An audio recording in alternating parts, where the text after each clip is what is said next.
बिहार विधानसभा चुनाव को लेकर प्रशांत किशोर ने ये दावा किया था कि अगर जेडीयू की 25 से ज्यादा सीटें आती हैं तो वो राजनीति छोड़ देंगे। लेकिन नीतीश कुमार की अगुवाई वाली जनता दल यूनाइटेड को चुनाव में 85 सीटों पर जीत मिली है। ऐसे में ये सवाल चर्चा का केंद्र बना हुआ था कि क्या प्रशांत किशोर अब अपनी राजनीति को जारी रखेंगे या फिर अपने कहे हुए बात पर अडिग रहेंगे।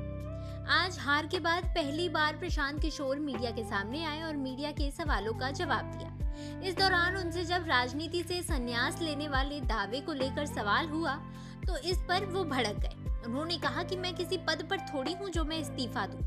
उनका कहना था कि उन्होंने ये नहीं कहा था कि वो बिहार छोड़ देंगे, बिहार के लोगों की बात करना छोड़ देंगे। उन्होंने कहा है कि वो अभी भी अपनी बात पर कायम है। नीतीश कुमार की सरकार 1.5 करोड़ परिवारों को 2-2 लाख रुपए दे, उन सबको ये देकर अपने वादे पूरे करें, हम बिहार छोड़ देंगे। उन्होंने कहा कि 1.5 करोड़ परिवार गरीबी से बाहर आ जाएंगे, उनके बच्चों को मजदूरी करने गुजरात, तमिलनाडु नहीं जाना पड़ेगा, तो हमें भी राजनीति करने की जरूरत नहीं रहेगी, हम भी कुछ और काम कर लेंगे।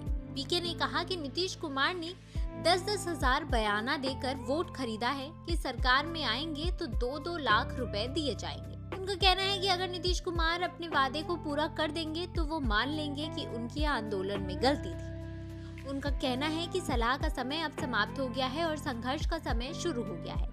जिसे भी ये 2 लाख रुपए नहीं मिल रहे हैं वो उनसे संपर्क करें, जन सुराज के लोगों से संपर्क करें, वो अधिकारियों को लेकर उनके साथ जाएंगे और नीतीश कुमार के साथ भी जाएंगे और जनता की आवाज बनेंगे। और आखिर में उन्होंने कहा कि जब तक बिहार को सुधारने का अपना संकल्प वो पूरा नहीं कर लेते तब तक उनके पीछे हटने का कोई भी सवाल नहीं उठता है। वो बिहार नहीं छोड़ने वाले हैं। जिन लोगों को लगता है कि वो बिहार छोड़ देंगे ये उनका भ्रम है, ऐसा उनका कहना है।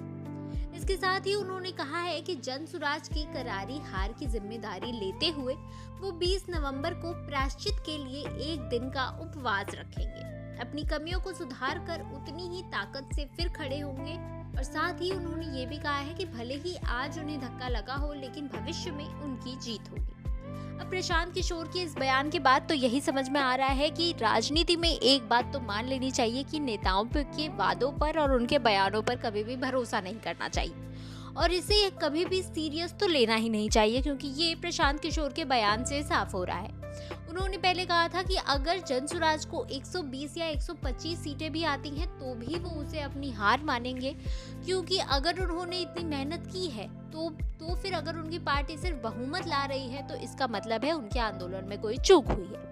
इसके बाद ही उन्होंने ये भी कहा था कि जेडीयू इतनी बुरी तरह से फेल हो गई है कि वो 25 सीट से ज्यादा नहीं ला पाएंगे। जिस आत्मविश्वास से उन्होंने कहा था कि जेडीयू 25 सीटों पर ही सिमट जाएगी और अगर उससे ज्यादा सीटें जेडीयू की आई तो वो राजनीति छोड़ देंगे। इसके बाद बिहार के लोगों को लगने लगा था कि शायद प्रशांत किशोर की बातों में दम है, लेकिन बिहार विधानसभा चुनाव के नतीजों के बाद जिस तरह से प्रशांत किशोर ये सवाल पूछने पर मीडिया पर ही भड़क गए, उससे तो कहानी कुछ और ही बयां कर रही है। प्रशांत किशोर ने तो साफ कह दिया है कि वो किसी पद पर नहीं है कि वो राजनीति छोड़ दे और अब उन्होंने इस बात को पूरी तरह से घुमा दिया है।